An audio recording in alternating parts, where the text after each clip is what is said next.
올해는 6.25 한국전쟁이 발발한 지 70주년이 되는 해입니다. 우리 중에 70 이상 연세 드신 분들이 일부 예배 때는 한 분도 안 계시더라고요. 70. 한 나라가 전쟁을 치르고 여러 가지 상처를 준 지 70년. 하지만 한반도는 아직도 분단이 되어 있고요. 최근에는 남북이 심하게 경색 국면에 처해 있습니다. 자세히 말씀드리지 않아도 너무 잘 아는 안타까운 일이 또 생겼습니다.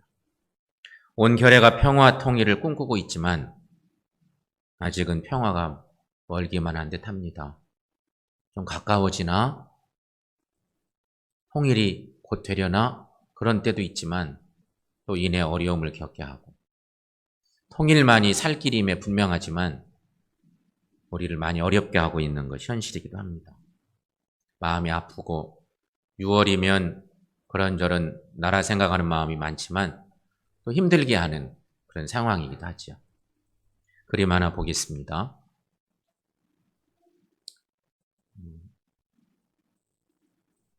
제임스 와트의 소망이라고 하는 그런 유명한 작품입니다. 이 그림을 자세히 보시면 지구가 하나 있습니다. 동그랗게 생긴 것이 지구입니다. 그 지구 위에 남루한 옷을 입은 어떤 소녀가 앉아 있습니다. 그리고 소녀의 손에는 어떤 전통악기가 들려있고 그 악기를 켜고 있습니다. 좀 더 자세히 들여다보시면 그 악기의 줄인데 줄들이 가닥가닥 끊어져 있습니다. 그리고 오직 하나의 줄만 남겨져 있습니다.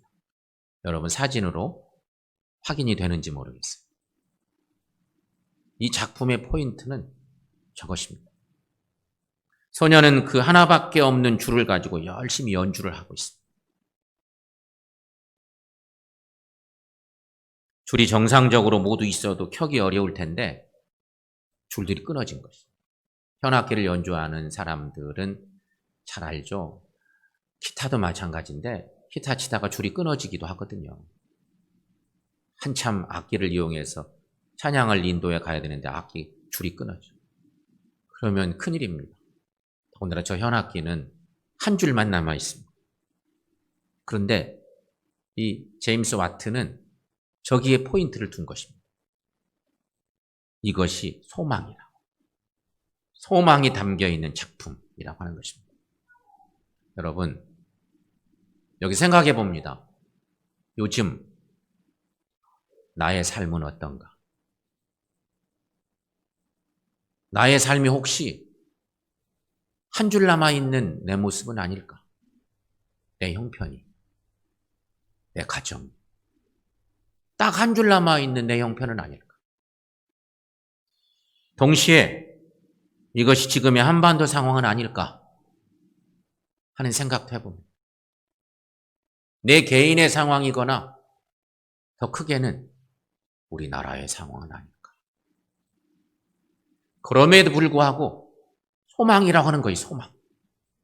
마지막 하나 남아있지만 소망을 붙들어야 된다고 하는 그런 얘기인 것입니다. 사람이 살다 보면 인맥이 끊어지고 금맥이 끊어지고 믿었던 세상 줄도 끊어져서 배신당하고 나 혼자만 있는 것 같이 느껴질 때가 있을 수 있습니다. 사람이란 게요. 내가 잘 나갈 때는 이 사람도 저 사람도 내 주변에 와 있고 뭐 도와준다고 함께 하겠다고 막 이러다가도 내가 어려움을 겪으면 이것저것 다 끊어질 수 있어요. 안타깝죠. 너희들 이럴 수가 있어? 막 이런 생각이 들 정도로 그런 상황이 생길 수 있습니다. 그러나 여러분, 이러한 때에도 하나님과 내가 교통할 수 있는 한 가닥 줄만 있으면 우리 인생은 아름답게 노래할 수 있음을 믿으시기를 축원합니다. 다니엘을 통해서 우리가 이 상황을 확인해 볼 수 있겠습니다. 다니엘은 사방이 캄캄하게 막힌 암담한 상태에 처해 있었을 때에도 예루살렘을 향한 동쪽 창문을 열어놓고 하루에 3번씩 무릎 꿇고 하나님께 기도를 드렸다. 성경의 유명한 얘기 아닙니까? 암담한 현실이에요. 포로로 끌려갔죠. 너무 힘들어요. 나라를 생각하면 희망이 하나도 없어요. 너무 답답해요. 그런데 다니엘은 이 상황에도 예전에 해왔던 신앙의 그 습관을 좇아서 귀한 하나님께 창문을 열고 하루에 3번씩 기도하는 일들을 반복한 거예요. 그랬더니 하나님께서는 그의 삶을 돌봐주셨어요. 사자굴 속에 던져졌던 다니엘을 건져주신 하나님이었습니다. 동시에 그를 땅에서도 높여주시는 귀한 은혜를 허락해 주셨다. 성서가 증거하고 있는 말씀입니다. 사랑하는 여러분, 하나님과 교통하는 사람에게는 이런 소망이 있는 줄 믿습니다.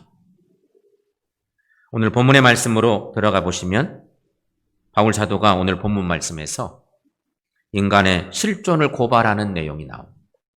로마서 말씀, 오늘 본문을 몇 주 전 수요예배 때 함께 나누기도 했는데 초점을 좀 달리해서 말씀을 봐갈 텐데 바울은 인간의 실존을 오늘 말씀에서 고발합니다.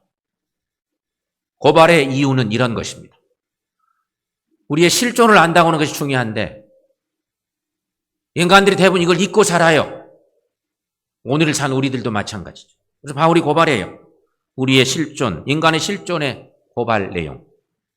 우리가 구원받을 만한 존재가 전혀 아니라고 하는 것을 상기시키려고 하는 거예요.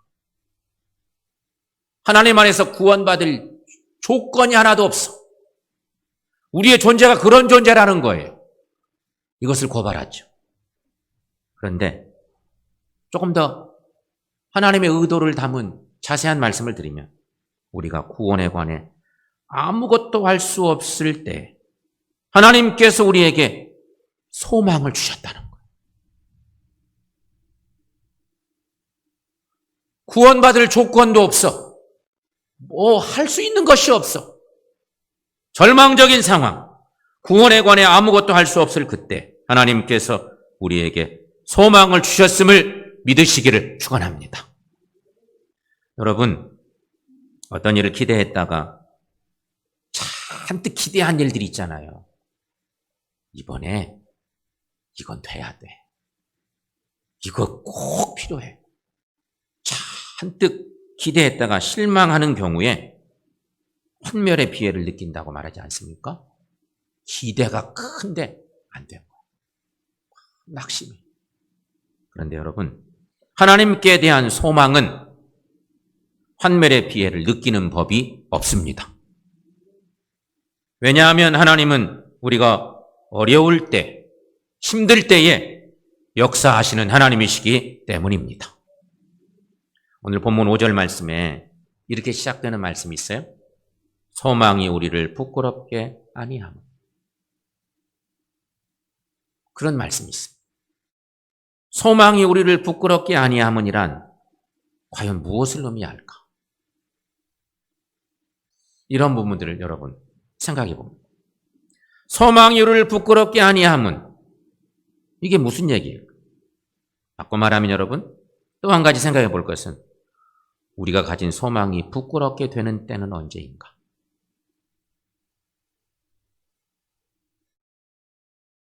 우리가 꿈꾸는 소망들이 있거든. 그런데 하나님은 우리가 소망이 우리를 부끄럽게 아니함은 이렇게 말씀하셨는데 뒤집어 얘기하면 우리가 가진 소망이 부끄럽게 되는 그런 때는 언제냐? 바울은 꼭 집어서 얘기합니다. 본문에서. 우리가 약할 때, 우리가 죄인 되었을 때, 우리가 원수 되었을 때. 그때라고 얘기합니다. 그러나 이러한 때에도 하나님께서는 우리의 소망이 부끄럽지 않도록 역사하셨습니다.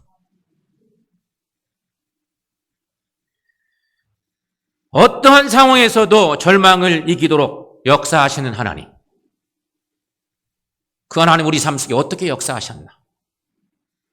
바울이 오늘 본문에서 그 얘기를 합니다. 그렇다면 하나님은 어떻게 역사하셨을까요? 첫째, 하나님의 사랑을 우리 마음에 부어주셨다. 이게 하나님의 역사의 첫 번째 모습. 하나님의 사랑을 보여줘요. 스위스 철학자 칼 바르트, 20세기 최고의 신학자인 칼 바르트, 불트만, 유명한 신학자인 칼 바르트, 그는 나중에 그의 말년을 미국에서 지내는데, 바르트가 한 모임에 참여했더니 20세기 최고의 신학자니까 많은 사람들이 만날 때마다 질문을 하는 거예요. 여러 가지 질문을, 궁금하니까 질문을 하는 거죠. 이렇게 질문을 받았답니다. 박사님께서 지금까지 신학자로 연구한 것 중에 가장 위대한 발견은 무엇이었습니까?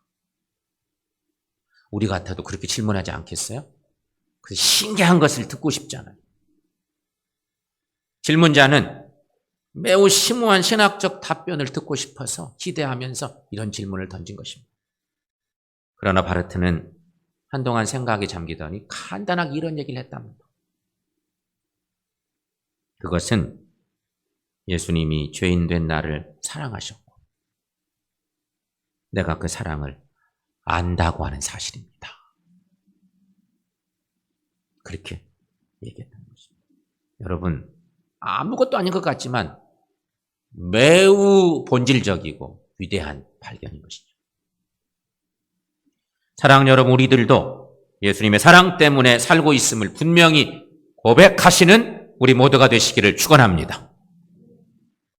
사랑하는 여러분, 하나님의 사랑이 죄인에게 부어지기만 하면 어떤 일이 일어날까요? 하나님의 사랑이 죄인들에게 부어지면 가치 없던 존재가 가치 있는 존재가 됩니다. 부끄러운 존재가 아름다운 존재로 바뀌어집니다. 의롭지 못하던 존재가 의로운 존재로 바뀌어집니다. 이기적인 존재가 남을 사랑하는 매우 이타적인 존재로 바뀌어집니다. 그 이유는 오늘 본문 5절에서 이렇게 증거하고 있습니다. 5절의 끝부분쯤에 하나님의 사랑이 우리 마음에 부은 바 됩니다. 하나님의 사랑이 이렇게 중요합니다. 하나님의 사랑이 우리 마음에 부어졌음을 믿으시기를 축원합니다. 십자가에 나타난 하나님의 사랑에 사로잡히시기를 축원합니다. 바울은 그래서 이렇게 말씀하죠. 8절 말씀. 우리가 아직 죄인 되었을 때 그리스도께서 우리를 위하여 죽으심으로 하나님께서 우리에 대한 자기 사랑을 확증하셨느니라 말씀하고 있습니다. 예수님의 대속은 십자가 사건으로 끝난 듯 싶었습니다. 하지만 끝난 것이 아니었습니다. 우리를 향한 하나님의 사랑은 지금도 끊임없이 부어지고 있습니다. 그 사랑이 부어지기에 우리의 소망은 결코 부끄럽지 않음을 믿으시기를 축원합니다. 찬송가 304장, 우리가 잘 아는 그 찬양, 방금 전에 부른 찬양인데, 그 크신 하나님의 사랑을 작사한 리먼이라고 하는 사람은 하나님의 크신 사랑을 말로 다 형용 못한다고 고백했습니다. 한 사람이 찬송가를 작사한다.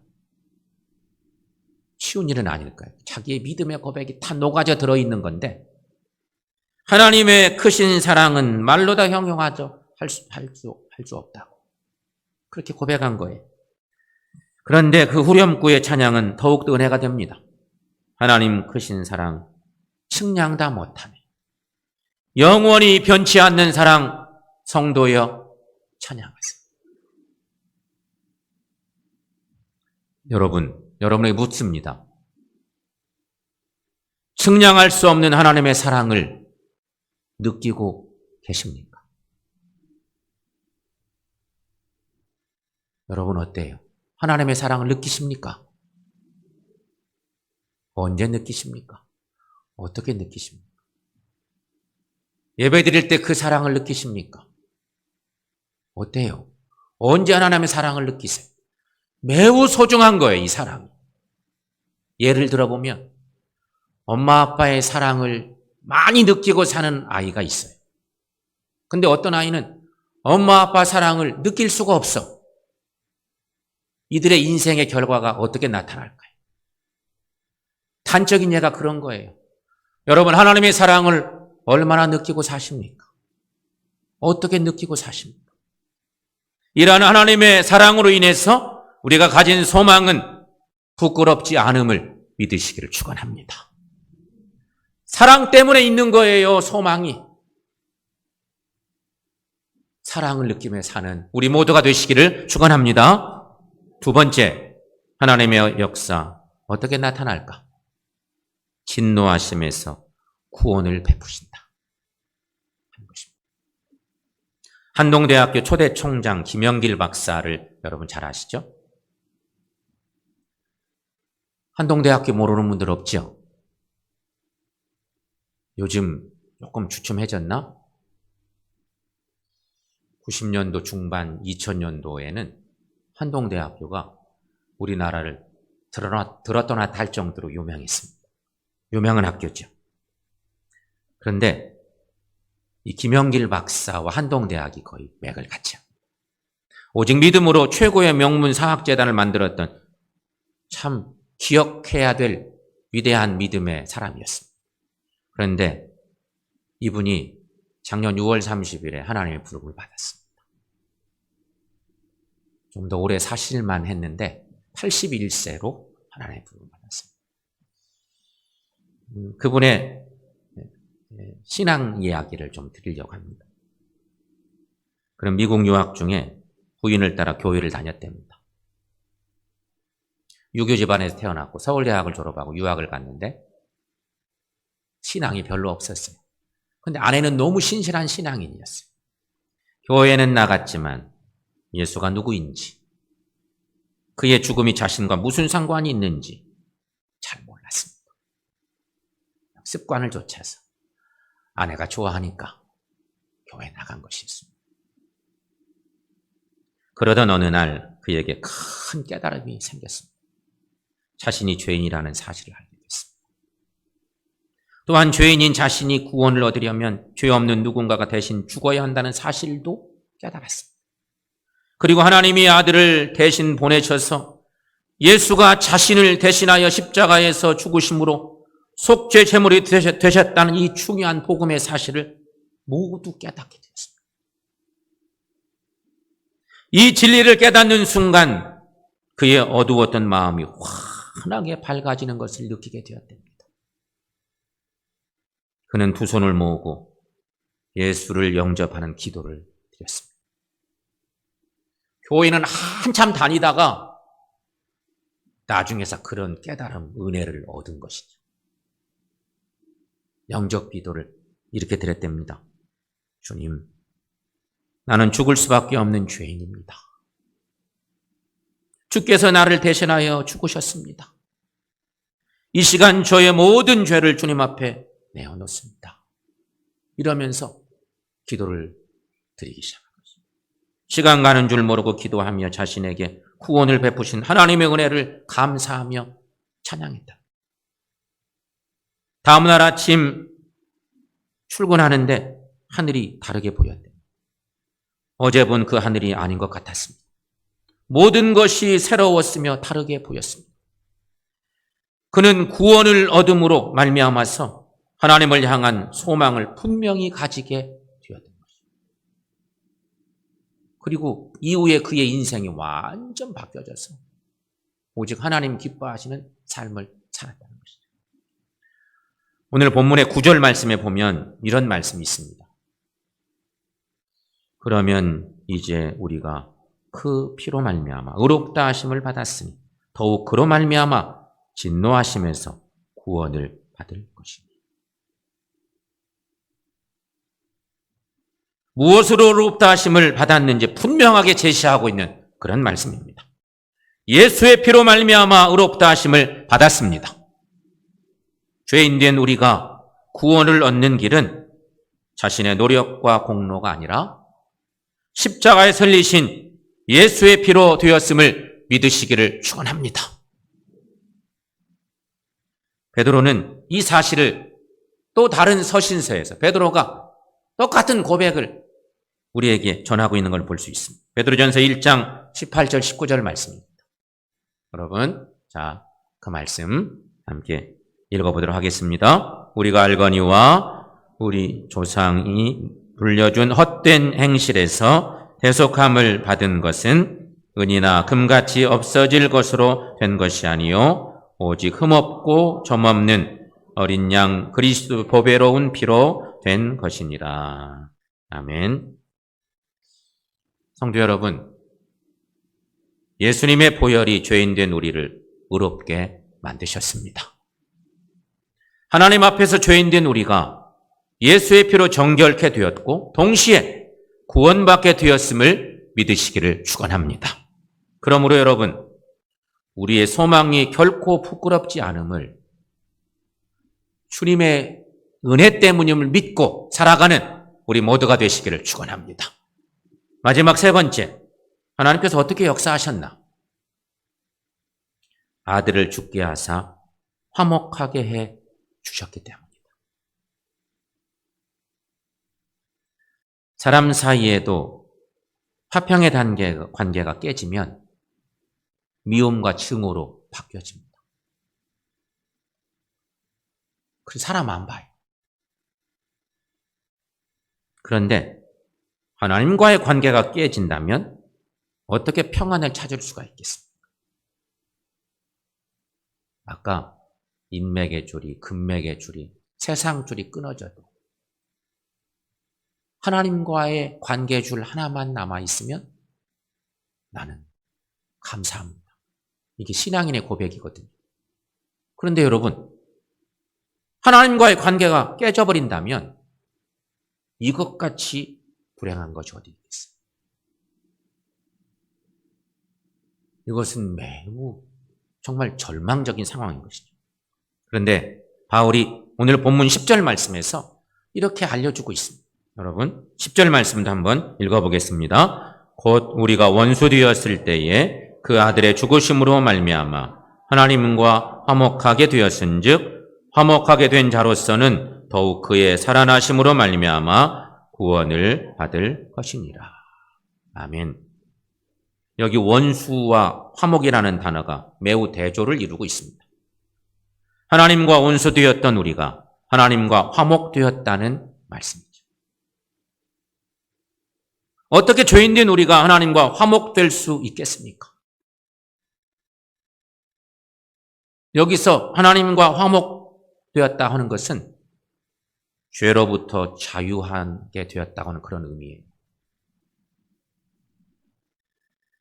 우리가 잘 아는 것처럼 우리가 하나님과 화목될 수 있었던 결정적 이유, 그것은 그의 죗값을 예수님께 대신 지어주셨기 때문에, 그래서 우리의 죗값을 예수님이 대신 갚아주셨기 때문인 것입니다. 오늘 본문 11절 말씀의 마지막 부분이 이런 말씀이 있습니다. 이제 우리로 화목하게 하신 우리 주 예수 그리스도로 말미암아 하나님 안에서 또한 즐거워하느니라. 여기서 즐거워한다는 얘기는요, 그냥 비식 웃는 게 아닙니다. 여러분, 즐거운 일이 생기면 여러분은 어떻습니까? 사람마다 조금 다른데 어떤 사람은 그냥 웃기만 하는 사람이 있을 것입니다. 하지만 표현이 확실한 사람들은 너무 즐거운 일이 생기면 가만히 있을 수가 없어요. 주체할 수가 없어. 기뻐 뛰는 거지. 여기 즐거워한다는 얘기는요, 기뻐 뛴다는 얘기예요. 이 구원의 은혜, 하나님과 화목하게 하신 이 은혜, 너무 행복해서 즐거워하는데 기뻐 뛰는 즐거움. 그런 것이.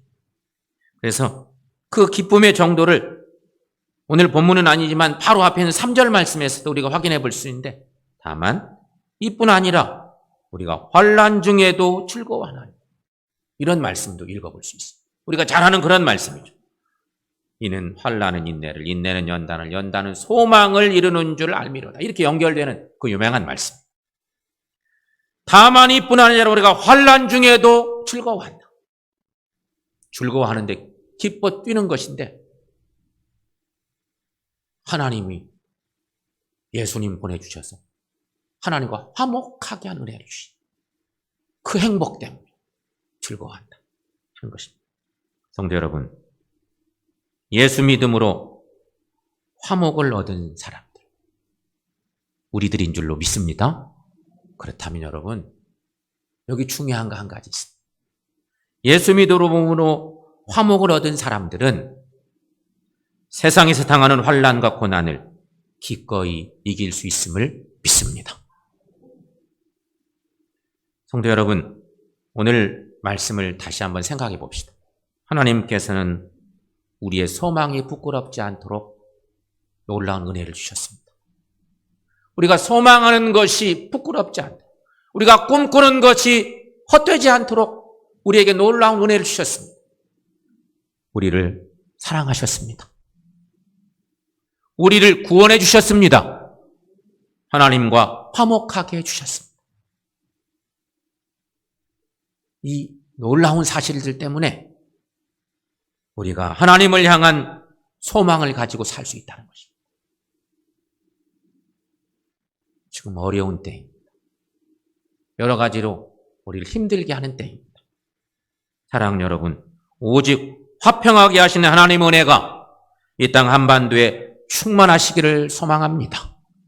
동시에 이런 은혜 때문에 아무리 힘들고 어려워도 부끄럽지 않은 소망으로 살아가는 이 세상의 모든 사람들, 그리고 특별히 이 땅의 그리스도인들, 오늘 예배하는 우리들 되었습니다.